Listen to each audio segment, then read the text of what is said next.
My stepdaughter ignored me at her wedding until it was time to pay. Have you ever found yourself in a moment where you think, what am I even doing here? That was me at my stepdaughter Danielle's wedding. For context, I've been in Danielle's life for 15 years. She was 8 when I married her mom, Claire. Her biological father, Tom, was more like a distant relative who occasionally remembered to send a birthday card.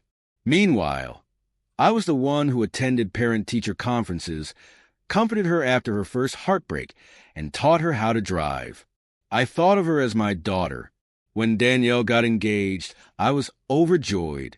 She even asked me to help plan the wedding. I'm no wedding planner, but I threw myself into it, choosing venues, organizing catering, and handling other details.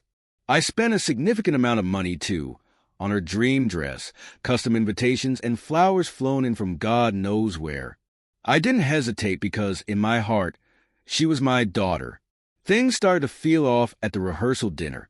During her speech, Danielle didn't mention me at all. Not a single thank you for the months of effort I'd poured in. Instead, she gushed about how grateful she was that her dad, Tom, could be there. Tom, the man who couldn't even bother to show up at her high school graduation. I brushed it off, thinking she was stressed. But on the wedding day, everything became crystal clear. When the ceremony started, I was seated in the second row. Tom was the one walking her down the aisle. Seeing her look up at him, as if he'd always been there, felt like a punch to the gut. Later, during the speeches, neither Danielle nor her husband acknowledged me. They thanked their parents for shaping and supporting them, but I sat at a back table like an afterthought. At first, I felt numb, as if I were watching someone else's life. Then, as the night wore on, anger set in. I slipped out quietly, no goodbyes, no scene. I got in my car and drove home. The next morning, Danielle called, frantic. There had been some confusion with the final payments for the venue and vendors. She asked if I could cover it, as we'd discussed. I simply replied, Danielle, I think you should ask your dad. Silence. But he can't, she stammered. Can't or won't. I asked before hanging up. I won't pretend I'm proud of how I handled it, but I was done being taken for granted. If I wasn't good enough to be recognized as her father, I wasn't going to foot the bill. Claire wasn't thrilled, but she stayed quiet. I think she understood my point, even if she didn't agree.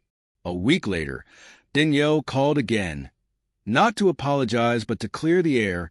She sweetly explained there had been a misunderstanding about the payments. I cut her off. There was no misunderstanding, Danielle, I said. You wanted your dad to have the spotlight, and that's fine. But that spotlight comes with responsibilities, including paying the bills. She muttered something about me being petty, accusing me of making it about myself. That's when I realized she wasn't ready to understand. Look, I said firmly, I hope you're at the wedding of your dreams. But I'm done being treated like an afterthought. When you're ready to have an honest conversation, you know where to find me. Months passed before I heard from her again. Claire kept in touch and shared snippets of Danielle's struggles, her financial woes, and how Tom had gone back to his old habits of disappearing when needed most. I didn't gloat, but I couldn't help feeling a tinge of vindication. Eventually, Danielle reached out. Her voice was different this time, soft, apologetic. Hey, she said, can we talk? For the first time, I heard humility in her voice. Rebuilding trust will take time, and I'm not in a rush. But this whole experience taught me an important lesson. Knowing your worth and refusing to settle for less isn't selfish. It's necessary.